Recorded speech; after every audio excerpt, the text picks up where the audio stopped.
August నెలలో థియేటర్స్లో విడుదలవుతున్న సినిమాల లిస్టు ఇదే. జనవరి 1న రక్త చరిత్ర 2, ఆగస్టు 7న కొరియన్ కనకరాజుతో పాటు లోకేష్ కనకరాజు నటించిన DC చిత్రం విడుదల. ఇంకా ఆగస్టు 14న సూర్య వెంకీ అట్లూరి కాంబినేషన్లో వస్తున్న విశ్వనాథ్ అండ్ సన్స్, దానితో పాటు కెవిన్, నయనతార నటించిన హాయ్ మూవీ విడుదల.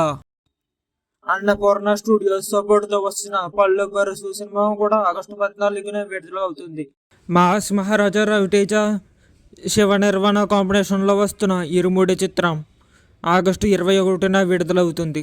ఇక ఫైనల్గా ఆగస్టు 26న యాష నటించిన టాక్సిక్ ద మూవీ విడుదలవుతుంది.